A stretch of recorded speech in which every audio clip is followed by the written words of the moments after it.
anime is boring.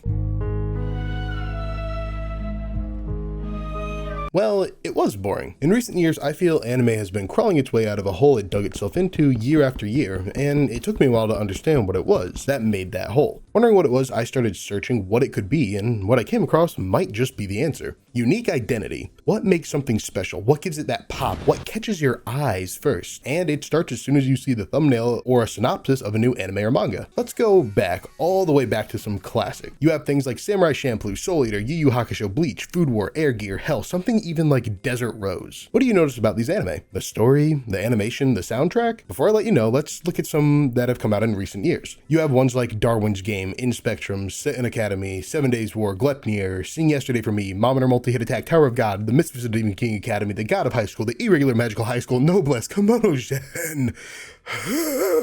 Throughout all these, what was something that you noticed? Sure, there's the story side of things, where some of these either couldn't stick the landing or are just power fantasy slop that we've seen before. There's something else. A lot of the characters look very similar. And some of you might be saying, why would that matter? And I'll tell you exactly why it matters, because I know some of you are the exact same people who complain about Elden Ring not having certain types of hair, even though that game has insane levels of character customization in that one game alone, let alone other games that have come out in recent time. You do care about unique characters. Something you might have heard before is same face syndrome. If you have a character, especially your main characters who are just bitchless bland blobs, you are going to be putting that energy back into your anime or manga. You can look back at a character from some of the shows, those which I've mentioned, and see that they actually used to try unique stuff, not going with the uniform style of what works. They would give characters longer looking faces, different body types, facial blemishes, hair that's not the same shit for 800th time in a row. What this boiled down to is the fact that once a show, game, movie, whatever it may be, once it does amazingly, well, that piece of media is no longer seen as just an amazing story, but it is the start of a formula which has been one of the problems in recent years. Because those who want to make something that does just as well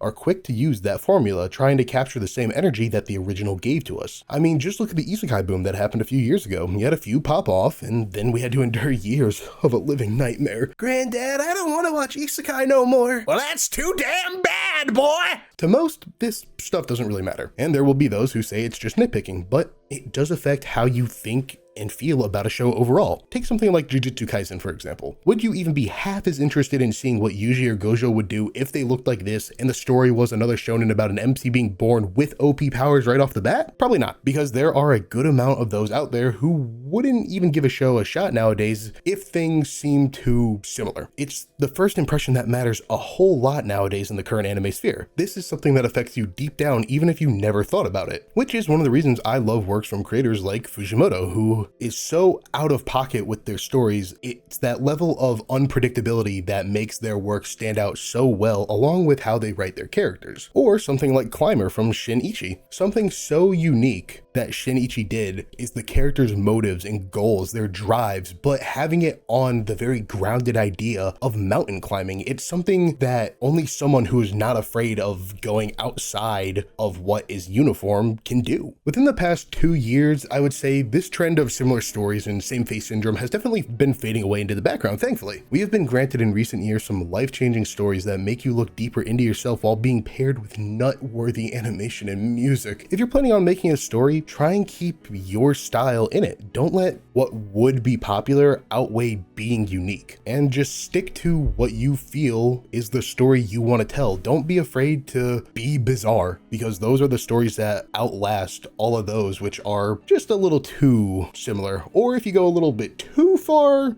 you know. Thank you all for watching. Like, comment, subscribe, all the things to make this channel get bigger, and so on and so forth. Comment down below what you guys would like to see me talk about next, and if you would like, I could try and get more people on here as well. I've been wanting to do more collabs. As always, thank you all for watching. It means the world to me that I get to do this kind of stuff and make videos, and I hope one day that I can really continue with this in a more professional and more consistent manner. As always, thank you all for watching, and remember, Shuhiri.